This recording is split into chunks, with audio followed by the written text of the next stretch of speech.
పేర్ని నాని గారు తిరిగి వల్లభనేని వంశీ గారిని మళ్ళీ జైల్లో మింగబెట్టేటట్టే ఉన్నాడు. ఆయన ఏం మాట్లాడుతున్నారంటే ఒక్కసారి విందాం.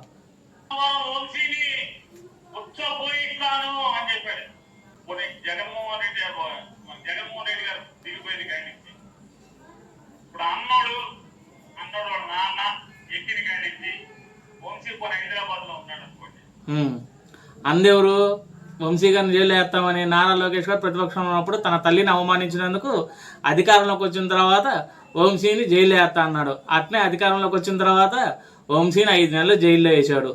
ఉచ్చబోపిస్తా అన్నాడంట వంశీ గారు. నిజమే, వంశీ గారిని ఉచ్చబోపిస్తా అన్నాడు. జైల్లో ఉన్న వంశీ తెలిసిద్ది జైల్లో వంశీ అన్న ఉచ్చబోసాడు లేకపోతే ఫ్యాన్లో పిఏ ఎరుక్కున్నాడు. బయట ఉన్నాడు నీకేం తెలిసిద్ది? వంశీ అన్న బయటకు వచ్చినప్పుడు తెలియలా ఎలా ఉన్నాడో గెటప్, ఏకలు తీసిన కోరి తయారయ్యాడు. దాని అర్థమైంది జైల్లో అన్న వచ్చబోసాడని పియ్యరుకున్నాడు అనగా నిన్న చూస్తే తిరిగి వంశీ అన్నను మళ్ళీ జైల్లో మింగబెట్టేటట్టే ఉన్నావే. జైల్లో పట్టాడు తెలిసిద్ది ఆ బాధ ఏందో, బయట ఉన్నాడు నీకేం తెలిసిద్ది?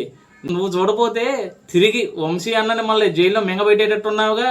ఆ పని అయ్యేదాకా నీకు ప్రశాంతత దొరికేటట్లేదుగా.